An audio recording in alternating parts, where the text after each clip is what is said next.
Hi hello welcome to my channel. കാറ്റത്തി കിളിക്കൂടിന്റെ പുതിയൊരു എപ്പിസോഡ് നോക്കിയാലോ? അപ്പോൾ ആരെങ്കിലും ചാനൽ ആദ്യമായിട്ടാണ് കാണുന്നതെങ്കിൽ ഒന്ന് സബ്സ്ക്രൈബ് ചെയ്ത് സപ്പോർട്ട് ചെയ്യാൻ മറക്കരുതേ. അച്ഛനെ നന്നാക്കാൻ പോയ നിധിക്ക് അച്ഛനെ നന്നാക്കാൻ നോക്കിയിട്ട് കാര്യമില്ല, അതൊന്നും ഒരിക്കലും നടക്കാൻ പോകുന്നില്ല എന്ന് മനസ്സിലായിട്ടോ. എന്തായാലും നിങ്ങൾ സുധീഷിന്റെ അതേ ക്വാളിറ്റിയാണ്, തള്ളാൻ നിങ്ങൾക്ക് യാതൊരുവിധ കുറവില്ല. പക്ഷെ ആവശ്യം നേരത്തെ ഇതൊന്നും ഇല്ലതാന്നൊക്കെ പറയുന്നുണ്ട് കേട്ടോ അച്ഛനോട്. എന്തായാലും നിങ്ങൾ പുറത്ത് പോയിട്ട് ബീഡി വലിക്കുന്നൊക്കെ പറയുന്നുണ്ട്. എന്തായാലും അച്ഛനെ നന്നാക്കാൻ നോക്കിയിട്ട് കാര്യമില്ല, അതൊരിക്കലും നന്നാവില്ല എന്ന് നമ്മളെ നിധിക്ക് മനസ്സിലായി എന്ന് തോന്നുന്നു. എന്തായാലും അതും പറഞ്ഞ് അവൾ പോകുന്നുണ്ട് കേട്ടോ. സുധീഷിന്റെ ക്വാളിറ്റിയാണ് നിങ്ങൾക്ക് എന്നൊക്കെ പറഞ്ഞിട്ട് അവിടെ നിന്ന് പോവുകയാണ് ചെയ്യുന്നത്. അങ്ങനെ നമ്മളെ പിറ്റേ ദിവസം രാവിലെ ആയപ്പം സുധീഷിന്റെ അടുത്ത് വന്നിട്ട് നിധി പറയുന്നുണ്ട്, ജോലിക്ക് പോകുന്ന തിരക്കിലാണ്. ആ സമയത്ത് വന്ന് പറയുന്നുണ്ട്, സുധീഷേ ഇന്ന് വൈകിട്ട് നമുക്ക് അഡ്വക്കേറ്റിനെ പോയി കണ്ടാലോ എന്ന് പറയുന്നുണ്ട് കേട്ടോ. സുധീഷ് ആകെ ഞെട്ടിപ്പോയി. കാരണം ഇത്ര പെട്ടെന്ന് ഡിവോഴ്സ് വേണമെന്ന് ആൾ നേരത്തെ പറഞ്ഞിരുന്നു, പക്ഷെ ഇത്ര പെട്ടെന്ന് ഇങ്ങനെ മൂവ് ചെയ്യുന്ന ആൾ വിചാരിച്ചില്ല. അന്നേരം സുധീഷ് ഇങ്ങനെ ഓരോന്ന് പറഞ്ഞ് ഒഴിഞ്ഞു മാറാൻ ശ്രമിക്കുന്നുണ്ട്. അതിപ്പോൾ നമ്മൾ തമ്മിൽ മാത്രം തീരുമാനിച്ചാൽ പോരല്ലോ എന്ന് പറഞ്ഞിട്ട് ഫോൺ എടുക്കുന്നുണ്ട് കേട്ടോ. ഞാനൊന്ന് അഡ്വക്കേറ്റിനെ വിളിക്കട്ടെ എന്ന് പറഞ്ഞിട്ട്. അന്നേരം നിധി പറയുന്നത്, വിളിക്കേണ്ട, ഞാൻ വിളിച്ച് സെറ്റാക്കിയിട്ടുണ്ട്.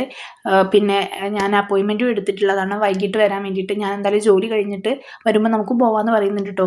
ഓ, എല്ലാം തീരുമാനിച്ച് ഉറപ്പിച്ചിട്ടാണല്ലോ എൻ്റെ അടുത്ത് പറയുന്നതെന്ന് പറയുന്നുണ്ട് കേട്ടോ. അവർ തമ്മിൽ സംസാരിക്കുന്നത് കണ്ടിട്ട് നികേഷ് ചോദിക്കുന്നുണ്ട്, എന്താ നിങ്ങൾ തമ്മിലൊരു രഹസ്യം പറിച്ചിരുന്ന്? അത് ഞാൻ പറയാമെന്ന് പറയുന്നുണ്ട് കേട്ടോ. എന്നിട്ട് ഹരീഷിനെയും സുഭാഷ് ചേട്ടനെയും എല്ലാവരും വിളിച്ചു വരുത്തിയിട്ട് നമ്മളെ നിധി കാര്യം പറയുന്നുണ്ട്. സുഭാഷ് ചേട്ടാ, ഞങ്ങൾ ഇന്ന് വൈകിട്ട് ഒരു വക്കീലിനെ പോയി കണ്ടാലോ എന്ന് വിചാരിക്കുന്നുണ്ട് എന്ന് പറയുന്നുണ്ട് കേട്ടോ. അന്നേരം എല്ലാവരും ഷോക്കാവുന്നുണ്ട്. ഹരീഷ് ആണെങ്കിലും നികേഷ് ആണെങ്കിലും എന്തോ ഭയങ്കര മൂഡ് ഓഫിലാട്ടോ. സുഭാഷ് ചേട്ടനും മോളെ അത് തന്നെ ഇത്ര പെട്ടെന്നൊക്കെ പറയുമ്പോൾ, പെട്ടെന്നൊന്നും അല്ല സുഭാഷ് ചേട്ടാ, ഇപ്പൊ തന്നെ വൈകിപ്പോയി. ഇതൊരു ബൊമ്മ കല്യാണമായിരുന്നല്ലോ. അപ്പോൾ ഞങ്ങൾ രണ്ടുപേരും അങ്ങനെ ലീഗലി അതൊരു കല്യാണമായിട്ട് കണ്ടിട്ടില്ലായിരുന്നു. ലീഗലി രജിസ്റ്റേർഡ് ആവുന്ന ഞങ്ങൾ രണ്ടുപേരും പ്രതീക്ഷിച്ചില്ല. അപ്പോൾ അതിന് ഞങ്ങൾക്ക് രണ്ടുപേർക്കും നൂരണ്ടേ, അതുകൊണ്ട് ഇത് ഡിവോഴ്സ് ആയേ പറ്റുള്ളൂ എന്നൊക്കെ പറയുന്നുണ്ട് കേട്ടോ. പിന്നെ എതിർത്തൊന്നും അവർക്ക് പറയാൻ കഴിഞ്ഞില്ല. നികേഷിന്റെ മുഖമൊക്കെ വാടി നിൽക്കുന്നത് കണ്ടപ്പോൾ നമ്മളെ നിധി ചോദിക്കുന്നുണ്ട്, നികേഷ് നിനക്ക് എന്ത് പറ്റി, നീ എനിക്ക് എന്താണെന്നൊക്കെ ചോദിക്കുമ്പോൾ എന്തായാലും നമ്മളെ സുധീഷിന്റെ കാര്യം മനസ്സിലായിട്ടുണ്ട്. ഡിവോഴ്സ് ചെയ്യുന്നതിനേക്കാൾ കൂടുതൽ അവന് സങ്കടം ഏടത്തി ഈ വീട്ടിൽ നിന്ന് പോകുന്നുള്ളതാണെന്ന് അവൻ മനസ്സിൽ വിചാരിക്കുന്നുണ്ട് കേട്ടോ. അതുപോലെ തന്നെയായി ഡിവോഴ്സ് കഴിഞ്ഞ ഏടത്തി പിന്നെയെന്ന് ചോദിക്കുന്നുണ്ട് കേട്ടോ. ഡിവോഴ്സ് ചെയ്താലേ എനിക്കിനി ഇവിടെ നിൽക്കാൻ പറ്റുള്ളൂ എന്നുള്ള രീതിയിലും പറയുന്നുണ്ട്. എന്തായാലും ഡിവോഴ്സ് വാങ്ങിയിട്ട് ബാക്കി കാര്യം എന്നുള്ള ലെവലിൽ തന്നെയാണോ നിധി ഇപ്പം സംസാരിക്കുന്നത്.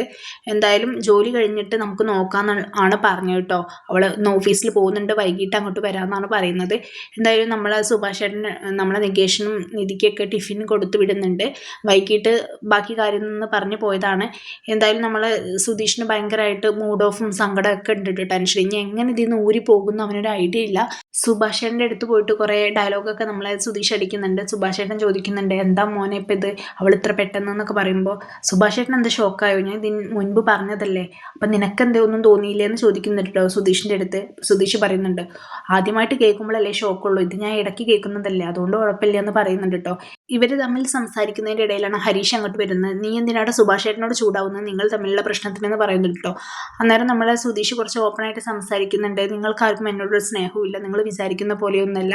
നിധി എന്നെ സ്നേഹിക്കാത്തതിലും അതുപോലെ തന്നെ എന്നെ മനസ്സിലാക്കാത്തതിലും ഞാൻ ഇത്ര വിഷമിക്കുന്നുണ്ടെന്ന് നിങ്ങൾക്ക് എല്ലാവർക്കും അറിയാം. എന്നിട്ട് ഒരിക്കൽ പോലും ഞങ്ങളെ ഒന്നിപ്പിക്കണമെന്ന് നിങ്ങൾക്ക് ആർക്കെങ്കിലും തോന്നിയെന്നൊക്കെ ചോദിക്കുന്നുണ്ട് കേട്ടോ. അന്നേരം ഹരീഷ് പറയുന്നുണ്ട്, നിങ്ങൾ തമ്മിലുള്ള പ്രശ്നം ഒരിക്കലും ബാക്കിയുള്ളവരെ ഇടപെട്ട് ശരിയാക്കാൻ പറ്റില്ല, അത് വേറെ തരത്തിലുള്ള പ്രശ്നമാണെന്നുള്ളത് കാര്യം മനസ്സിലാക്കണം എന്നൊക്കെ പറയുന്നുണ്ട്. അത് നിങ്ങളായിട്ട് തന്നെ ഉണ്ടാക്കി വെച്ചതാണ്, അപ്പം നിങ്ങൾക്കായിട്ട് തന്നെ അത് തീർക്കാനും പറ്റുള്ളൂ എന്ന് പറയുന്നുണ്ട് കേട്ടോ. അന്നേരം സുധീഷ് പറയുന്നുണ്ട്, ആയിക്കോട്ടെ, ഞാൻ തന്നെ ഉണ്ടാക്കിയതല്ലേ, ഞാൻ തന്നെ അവസാനിപ്പിച്ചോളാം എന്നും പറയുന്നുണ്ട്. എന്തായാലും അവൾക്ക് വേണ്ടത് ഡിവോഴ്സ് അല്ല, അത് ഞാൻ വാങ്ങി കൊടുത്തോളാം, അവൾക്ക് വേണ്ടിയിട്ട് എല്ലാം ഞാൻ ചെയ്തു കൊടുത്തോളാം എന്ന് ഞാൻ പറഞ്ഞതാണല്ലോ. ഇതും അതുപോലെ തന്നെ ആയിക്കോട്ടെ.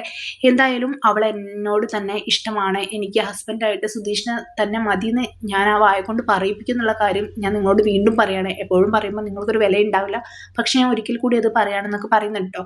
ഭയങ്കര വിഷമത്തിലാണ് ആൾ പറയുന്നത്. അങ്ങനെ അതും പറഞ്ഞ ആൾ പോവുകയാണ്. എന്തായാലും നിങ്ങളാരും എൻ്റെ കാര്യം ആലോചിച്ച് വിഷമിക്കേണ്ട ആവശ്യമില്ല എന്നും കൂടി പറയുന്നുണ്ട് കേട്ടോ. പിന്നെ പോയി കഴിഞ്ഞതിന് ശേഷം ഹരീഷിൻ്റെ അടുത്ത് സുഭാഷ് ചേട്ടൻ പറയുന്നുണ്ട്, പാവട, എന്തായാലും അവൻ്റെ ജീവിതം ഇങ്ങനെ ആയിപ്പോയത് എന്നൊക്കെ പറയുന്നുണ്ട്. അങ്ങനെ നമ്മൾ സുധീഷ് അതും പറഞ്ഞു പോവുകയാണ് ചെയ്യുന്നത്. പിന്നെ കാണിക്കുന്നത് ഹരീഷിൻ്റെ ഷോപ്പാണ്. ഹരീഷിൻ്റെ ഷോപ്പിൽ ഹരീഷും നീതുവും കൂടി സംസാരിക്കുന്നുണ്ട്. നീതു എന്തൊക്കെയോ കഥകൾ പറയുന്നുണ്ട്, പക്ഷെ ഹരീഷിൻ്റെ മനസ്സ് ഇവിടെയൊന്നുമില്ല. അന്നേരം നീതു ചോദിക്കുന്നുണ്ട്, എന്ത് പറ്റി, എന്താ കാര്യം, വന്ന മുതലേ ഞാൻ ശ്രദ്ധിക്കുന്നുണ്ട്, എന്താ കാര്യം എന്നൊക്കെ ചോദിക്കുമ്പോൾ പറയുന്നുണ്ട് കേട്ടോ, ഞാൻ സുധീഷിൻ്റെ കാര്യമാണ് വിചാരിക്കുന്നതെന്ന് പറയുന്നുണ്ട്. അപ്പോൾ ആൾ ഭയങ്കര സ്മാർട്ടല്ലേ, ആൾ ഭയങ്കരല്ലേ എന്നൊക്കെ പറയുമ്പോൾ, അതല്ല, അവർ തമ്മിൽ സെറ്റല്ല എന്നൊക്കെ പറയുന്നുണ്ട് കേട്ടോ. അവർ തമ്മിൽ സ്നേഹിച്ച് കല്യാണം കഴിച്ച് ഒരുമിച്ച് ജീവിക്കില്ലേ, പിന്നെ ഇങ്ങനെ സെറ്റ് അല്ലാതെ ഇരിക്കാമെന്ന് ചോദിക്കുന്നുണ്ട്. പിന്നെ അവർക്കല്ലേ ഹാപ്പിനെസ് വേണ്ടത്, സ്നേഹിച്ചിട്ടും എന്തെങ്ങനെയായിപ്പോയി എന്നൊക്കെ ചോദിക്കുന്നുണ്ട് കേട്ടോ.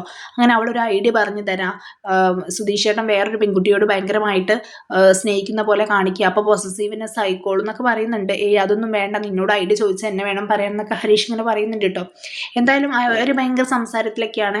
ഈ കാര്യത്തിൽ ഇനി നമ്മൾ തല പോക്കേണ്ട, എന്തെങ്കിലും ആവട്ടെ എന്നും കൂടി ഹരീഷ് പറയുന്നുണ്ട് കേട്ടോ. പിന്നെ നീതു വീട്ടിലെ കാര്യങ്ങൾ പറയുന്നുണ്ട്. ഏട്ടൻ വന്നു, ഇനി ഭയങ്കര സൂര്യക്കേടായിരിക്കും, അതാണ് ഇതാണ്, ഭയങ്കര കച്ചറയാണെന്നൊക്കെ പറയുന്നുണ്ട് കേട്ടോ.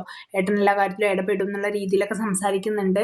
എന്തായാലും ഏട്ടൻ ഇത്രയും കാലം ദൂരമായിരുന്നു, ഇപ്പോൾ നാട്ടിലേക്ക് വന്നിട്ടുണ്ട്, അത് അവൾക്ക് ഇഷ്ടപ്പെട്ടില്ല എന്നുള്ള രീതിയിലാണ് സംസാരിക്കുന്നത് കേട്ടോ. ആ സമയത്താണ് അവളുടെ ഏട്ടൻ അതുവഴി പാസ് ചെയ്ത് പോകുമ്പോൾ നീതു ഹരീഷിൻ്റെ അടുത്ത് സംസാരിക്കുന്നത് കാണുന്നുണ്ട്. എന്നിട്ട് വീട്ടിൽ പോയിട്ട് ദേഷ്യപ്പെടുന്നുണ്ട് കേട്ടോ. വീട്ടിൽ പോയിട്ട് ചെയറൊക്കെ എടുത്ത് വലിച്ചെറിയുന്നുണ്ട്. നിങ്ങളുടെ മകള് പുറത്ത് അഴിഞ്ഞാടി നടക്കുകയാണ്, മോശമായിട്ട് നടക്കുകയാണെന്നുള്ള രീതിയിലൊക്കെ സംസാരിക്കുന്നുണ്ട്. നമുക്ക് മാനക്കേട് ഉണ്ടാക്കാൻ വേണ്ടിയിട്ടാണെന്നൊക്കെ പറയുന്നുണ്ട് കേട്ടോ. അവിടെ നീതുവിൻ്റെ അച്ഛൻ്റെയും അമ്മേൻ്റെയും അടുത്ത് പോയിട്ട് പറയുന്നുണ്ട്. അന്നേരം അച്ഛൻ ഉറങ്ങുമായിരിക്കും. അച്ഛൻ ഉറങ്ങുന്ന സമയത്താണ് നമ്മളെ അഖില് പോയിട്ട്, അതായത് നീതുവിൻ്റെ ഏട്ടൻ പോയിട്ട് ദേഷ്യപ്പെടുന്നതൊക്കെ. അന്നേരം ഭക്ഷണം കഴിക്കാൻ വേണ്ടിയിട്ട് വിശന്നിട്ടായിരിക്കും ഇങ്ങനെ ദേഷ്യപ്പെടുന്നതെന്ന് വിചാരിച്ചിട്ട് അമ്മ ഭക്ഷണമൊക്കെ എടുത്ത് കൊടുക്കുന്നുണ്ട്. അഖിലിൻ്റെ ദേഷ്യപ്പെടൽ കാരണം നമ്മളെ നീതുവിൻ്റെ അച്ഛനും അമ്മയൊക്കെ അവനോട് തിരിച്ചും ദേഷ്യപ്പെടുന്നുണ്ട് കേട്ടോ. ആ സമയത്ത് അവൻ പറയുന്നുണ്ട്, നിങ്ങൾ എൻ്റെ കാര്യം നോക്കണ്ട, മകളെ കാര്യം നോക്കി. അവള് ആ മെക്കാനിക്കൽ ഷോപ്പിൽ പോയിട്ട് സംസാരിക്കുന്നത് നിങ്ങൾ അറിഞ്ഞോ? ആളുകൾ എന്തൊക്കെയാ പറഞ്ഞുണ്ടാക്കുന്നത് നിങ്ങൾ അറിയുമെന്നൊക്കെ പറഞ്ഞിട്ട് നമ്മളെ നീതുവിനെ കുറിച്ച് ഭയങ്കരമായിട്ട് പറയുന്നുണ്ട്. ആ സമയത്താണ് നീതു കയറി വരുന്നത്. ഒരു കൂസലും ഇല്ലാതായിട്ട് ആൾ വരുന്നത്. അവൾക്ക് ഇതൊന്നും കേട്ടാലും ഒരു പ്രശ്നമില്ല എന്നുള്ള രീതിയിലാണ് വരുന്നത്. വന്ന സമയത്ത് അവളുടെ കാര്യങ്ങളൊക്കെ ചോദിച്ചപ്പോൾ അവൾ പറഞ്ഞു, എനിക്കിഷ്ടമാണ്, ഞാൻ അവനെ കല്യാണം കഴിക്കാൻ തീരുമാനിച്ചാണെന്നൊക്കെ പറയുന്നുണ്ട്. ആ സമയത്ത് അഖില് നമ്മളെ നീതുവിനെ അടിക്കുന്നുണ്ട്. അങ്ങനെ അവർ തമ്മിൽ അടിയായി, അച്ഛനും അമ്മയും പിടിച്ചൊക്കെ വെക്കുന്നുണ്ട് കേട്ടോ. വീണ്ടും ഭയങ്കര സ്ട്രോങ് ആയിട്ട് തന്നെ നമ്മളെ നീതു ഹരീഷിനെ മാത്രമേ കല്യാണം കഴിക്കൂ എന്നുള്ള ലെവലിൽ സംസാരിക്കുമ്പോൾ, നിനക്ക് അവനെ മാത്രമേ സ്നേഹിക്കാൻ കിട്ടിയിട്ടുള്ളൂ, നിനക്ക് നാണയില്ലേ ഇത് പറയാൻ എന്നൊക്കെ പറയുന്നുണ്ട് കേട്ടോ. 5 ആണുങ്ങൾ താമസിക്കുന്ന ഒരു വീടാണ്, ആളുകൾ അവരെ എങ്ങനെ കാണുന്നതെന്ന് നിനക്ക് അറിയില്ല എന്നൊക്കെ നമ്മളെ നീതുവിൻ്റെ അച്ഛൻ പറയുന്നുണ്ട് കേട്ടോ. അന്നേരം അവൾ പറയുന്നുണ്ട്, അപ്പം ഞാൻ ഒരാൾ പ്രേമിക്കുന്നതിനല്ല നിങ്ങൾക്ക് പ്രശ്നം, അത് ഹരീഷ് ആയതുകൊണ്ടാണല്ലേ എന്നൊക്കെ പറയുന്നുണ്ട്. എന്തായാലും അഖിലിനെക്കാട്ടി നല്ലതാണ് ഹരീഷ് എന്നുള്ള ലെവലിലും കൂടി സംസാരിക്കുന്നുണ്ട് നീതു. അതും കൂടി കേൾക്കുമ്പോൾ അഖിലിന് ദേഷ്യം വരുന്നുണ്ട്. വീണ്ടും വീണ്ടും അടിക്കുന്നൊക്കെ ഉണ്ട്. അങ്ങനെ അമ്മ വന്ന് പിടിച്ചു വെക്കുന്നുണ്ട്. അങ്ങനെ റൂമിൽ കൊണ്ടുപോയി ആകുന്നുണ്ട് നീതുവിനെ. എന്നിട്ട് നീതുവിനെ നന്നായിട്ട് ചീത്ത വിളിക്കുന്നുണ്ട് കേട്ടോ. മേലാൽ ഇനി പ്രേമത്തിനും അതിനൊന്നും പോകരുത്, നിന്റെ കാല് ഞാൻ തല്ലി ഓടിക്കുന്നൊക്കെ പറയുന്നുണ്ട്. അതൊക്കെ കേൾക്കുമ്പോൾ നീതുവിന് ചെറിയൊരു ടെൻഷനുണ്ട്. എന്നാൽ കുറച്ചൊക്കെ ധൈര്യമുള്ള ആളും കൂടിയാട്ടോ നമ്മളെ നീതു. എന്ത് വന്നാലും ഹരീഷിനെ സ്നേഹിച്ചിട്ട് ബാക്കി കാര്യം എന്നുള്ള ലെവലിലാണ് അവൾ സംസാരിക്കുന്നത്. എനിക്ക് ഹരീഷിനെ ഭയങ്കര ഇഷ്ടമാണ്, ഇപ്പം അടുത്താണ് അവൾ എന്നോട് ഇഷ്ടം തുറന്നു പറഞ്ഞത്, അപ്പം അതിൻ്റെ ഇടയിൽ കയറി ആരും കളിക്കാൻ നിൽക്കണ്ട എന്നൊക്കെ അവൾ അവളുടെ വീട്ടുകാരുടെ അടുത്ത് ഓപ്പണായിട്ട് പറയുന്നുണ്ട് കേട്ടോ.